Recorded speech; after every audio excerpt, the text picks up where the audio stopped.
Edifice of Trust podcast is a thoughtful discussion of today's current events from the perspective of America's founding principles. Welcome. From heart-pumping music to head-thumping commentary. The Pen Factory and Social Justice.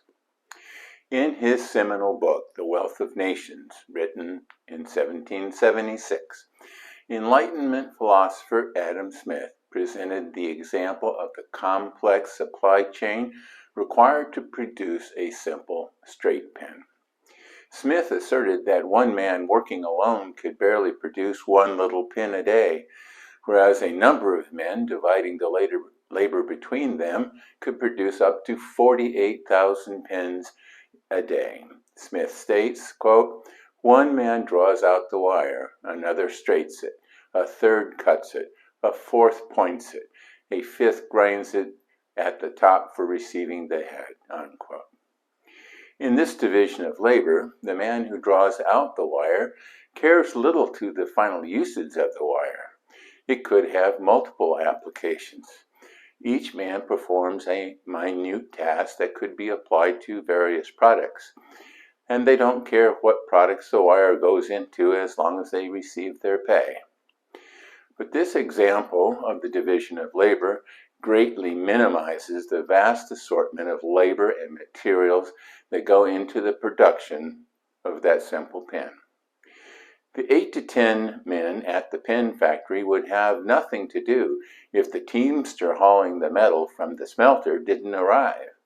And there were the smiths at the smelter converting the ore into metal, and the young lads stoking the fires to melt the ore, and the teamster hauling the ore from the mine to the smelter. And don't forget the miners digging out the ore from the mine, and the operators of the ore carriers bringing the ore from deep underground to the surface. Already we are talking about hundreds, if not thousands, of people that played an essential role in the production of that simple pen. And don't forget the farmers that fed the miners, and the ore carrier operators, and the teamsters, and the smiths, and our pen factory workers as well. There were innkeepers that put up the teamsters on their journeys, and stable boys to take care of the horses and oxen. And there were farmers that grew wheat for bread, and farmers that raised cattle for meat, and farmers that grew barley for the brewer. And who managed this immensely complicated supply chain? Why, nobody. Of course, the smelter would have a manager that arranged the purchase of the ore and who contracted the sale of the metal to nearby factories, plus all the salespeople, accountants, and clerks needed to track expenses and create invoices and all the other minutiae needed to run a small business. But these managers only saw a fraction of the supply chain.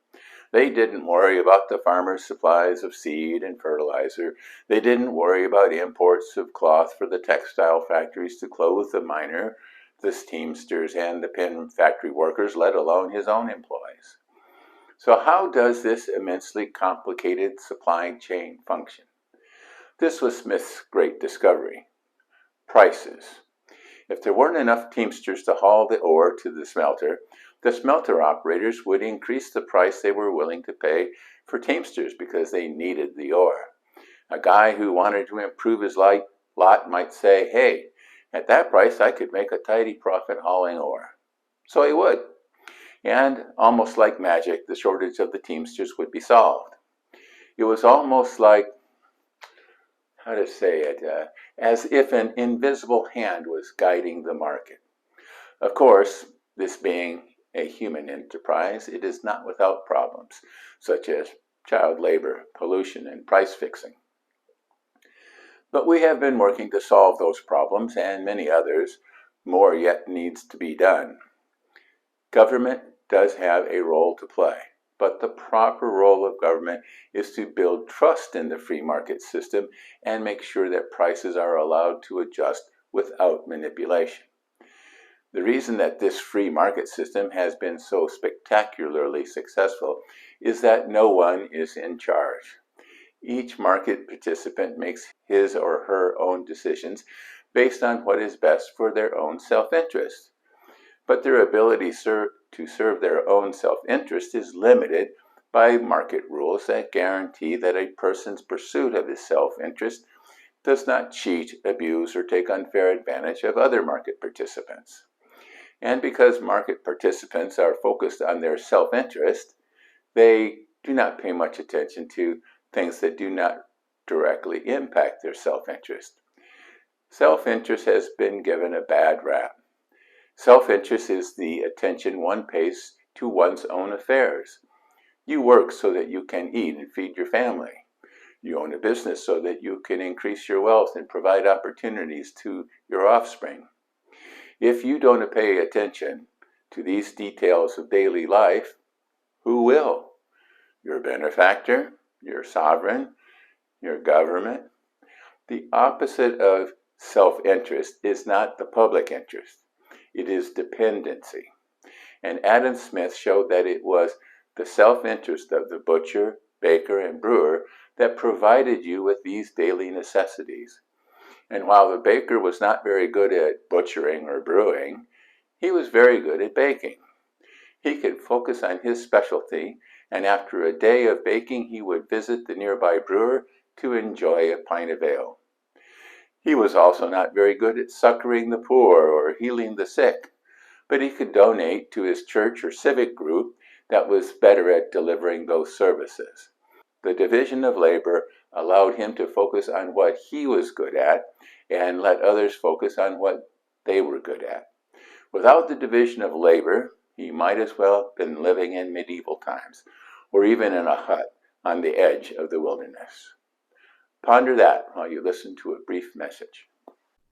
Don't forget that my Edifice of Trust books, Principled Policy, Edifice of Trust 2nd edition, In Defense of Principle, and The People's God are available on Amazon, Barnes & Noble, and iBooks. Thank you.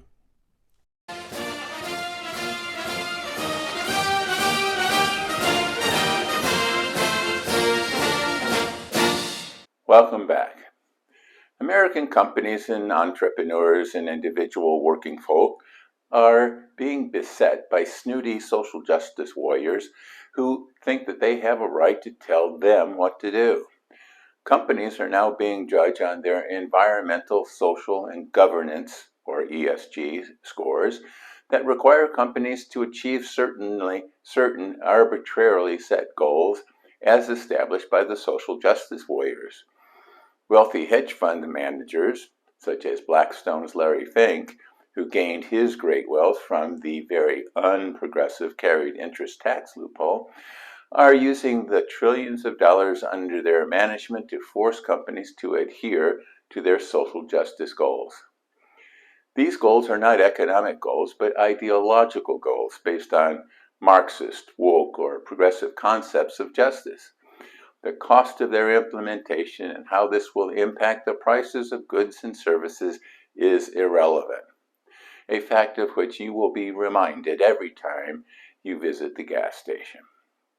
Companies that have spent decades trying to perfect the production and marketing of widgets and thingamajigs are now being asked to spend time and effort on matters where they have little expertise. Environmental scoring, not only for their company, but also for their suppliers. Hiring diversity, equity, and inclusion administrators for their HR departments, and conducting seminars on white privilege. Not only do these social justice demands take up a lot of time and energy without adding anything to the bottom line, this woke ideology is being applied across the board. There is no thought diversity allowed within these, quote, diversity, equity, and inclusion efforts. Self-interest, or as Alexis de Tocqueville phrased it, self-interest rightly understood, is an essential element to free market economics, and free market economics is an essential component to civil liberty. If you are not free to make the economic decisions necessary for you and your family, you are not really free. The progressive woke ideology seeks to impose an authority over economic decisions, supposedly in the public interest, that take precedence over your personal self-interest and your economic decisions. Currently, this ideology is being imposed on companies through ESG scoring and through DEI and anti-racism programs that place these social justice goals above the core objectives of the companies, impairing their ability to achieve their core goals of delivering quality goods and services at market prices while providing an adequate return on investment for owners. These woke programs have already permeated many other American institutions, including universities, law schools, and medical associations. These social justice goals, based on an arbitrarily determined concept of the public interest as envisioned by progressive elitists, will not just affect the companies you work for, or the products they make, or the institutions you rely on, such as courts and schools. They will affect you as well. You will comply or be fired, blackballed, canceled, or otherwise punished for thinking independently. The purpose of inserting ESG and DEI programs and goals into U.S. corporations is not intended to be complementary to our free market economic system, nor is it intended to smooth out the rough edges of excessive capitalism. It is intended to terminate our free market system and replace it with a Marxist-inspired socialist system that replaces our millions of free market economic participants with a powerful group of progressive elitists. Some corporations are resisting this push. Netflix, of all people, recently told their employees to leave their woke politics at home or find other employment. People are just beginning to realize the true implications of this woke ideology. There is much more that needs to be done. Thanks for listening.